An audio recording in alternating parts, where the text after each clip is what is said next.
Hello there YouTube, welcome to Allied Airsoft's How-Tos, Tips and Tricks, Season 2, Episode 3.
Today we're going to be going over slings. I've got two slings to show you and what they're used for, and so let's get started. The first sling I'm going to show you is the tactical 3-point sling. 3-point slings are generally used for longer guns such as the M16 I'm using here. One of the main features they feature or have on them is the two quick release buckles near the front of the sling. The first one is so that the sling remains on your body, but allows you to have free access if you have to shoot to the opposite of whichever hand you have it. I'm right-handed, so moving it more to the right would be more helpful because I already have a free range to the left, but to my right is less open. The second buckle allows you to take off the sling completely. When I use this game at the Hunt for Bin Laden, or when I use this sling at the Hunt for Bin Laden, I use this feature kind of often. You just break it off and the sling stays over your shoulder, but you have 100% free roam. You can toss your gun to somebody if you need to. Granted, it looks like it's broken, honestly, but it's not. This takes a little bit more practice, and I haven't used this sling in a while. I'll explain why in a minute.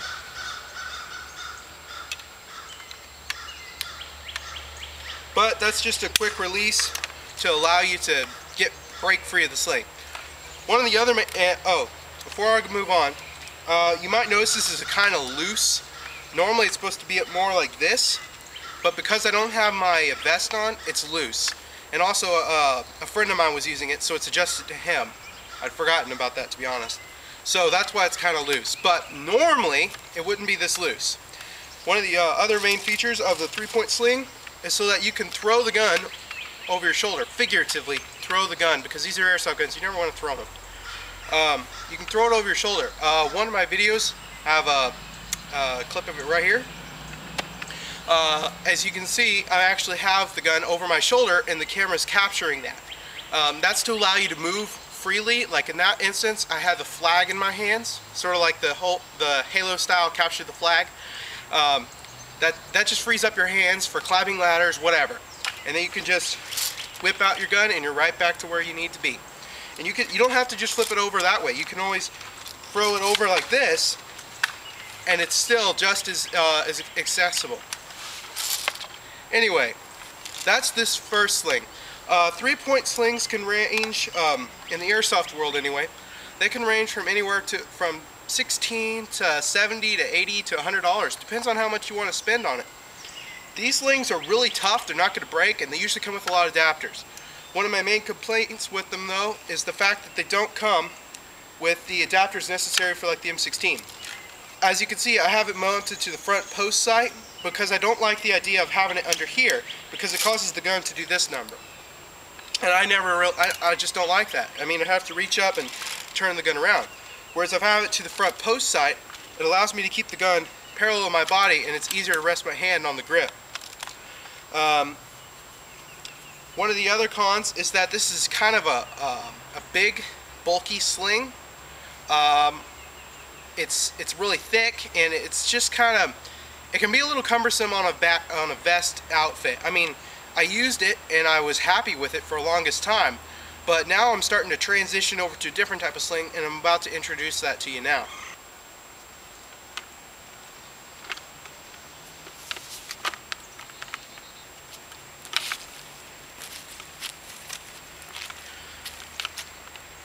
Alright.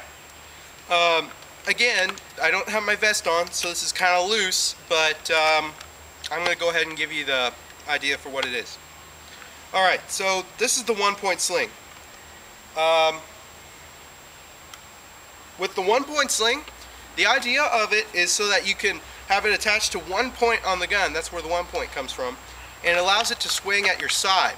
So, you know, it's I guess it's more, if you want to think in video gaming terms, it's more of what they'd use in Call of Duty. Whenever you switch it to your pistol, it kind of drops to the side. Normally, my flashlight would be on the right side, not the left. It's kind of hitting my pocket and my phone here in my pocket, so I'm not going to drop it. But normally, you just drop it to the side, and this. Oh.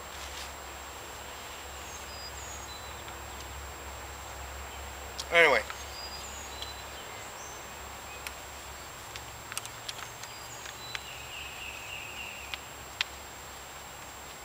I'm sorry, I had it on wrong.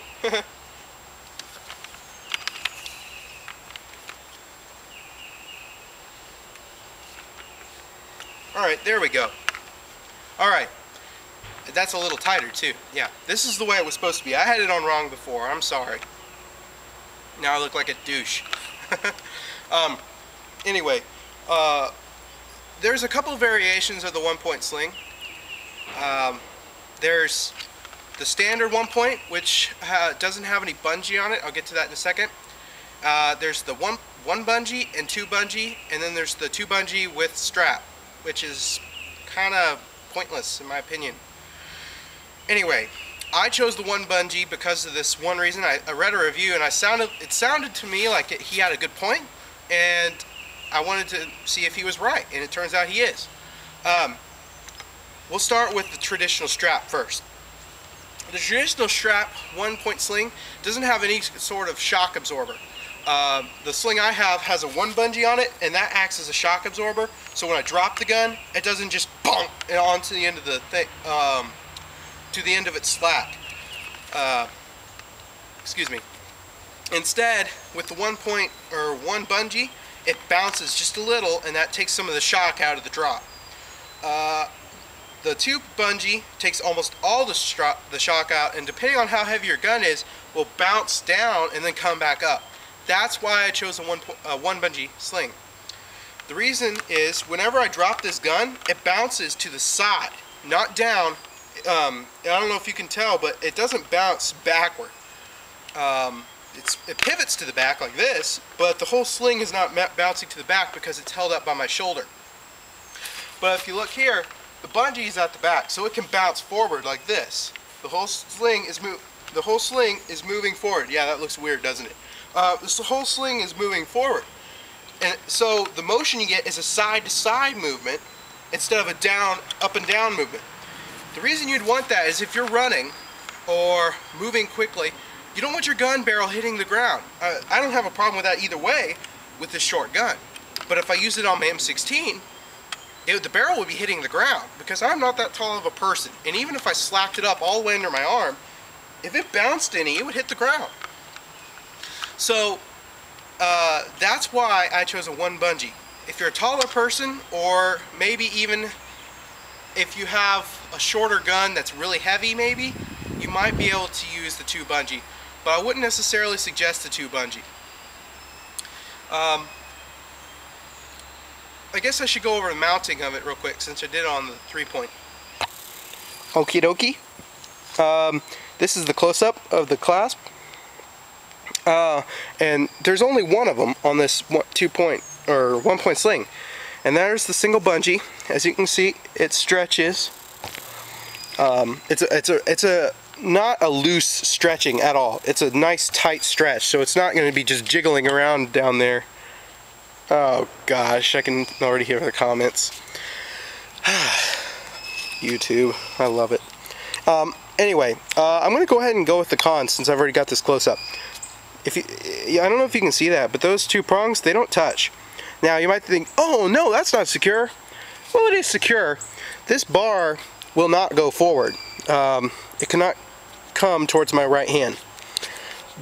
It can only go inward, like this. It won't come out. But on the other hand, the reason this happened is I had my sling on. I guess it must have hit something and it got twisted. Well, then it was pushing to the side, and these little metal lips just kind of bent out of shape. Now, it would be easy enough to take some pliers and bend them back, but that's just a kind of a complaint to me. I mean, you'd think that they'd make them a little stronger than that. Considering that this was made in the USA, I'm kind of surprised, USA. Anyway, so that's my only complaint with this sling. Everything else is made really well. May not look like it with all the little frays coming off of it, but that's just from wear and whatnot, running through cactus bushes. Okay, I wasn't going to talk about this on episode 3, but I figured, I guess I will go ahead and do that. What I'm talking about is not the pistol. Was attached to the pistol. I learned my lesson. I did. I mentioned earlier that I like to learn new things. I learned my lesson. Dadgum, the birds are loud today. I am so sorry they're so loud. That was a facepalm, by the way.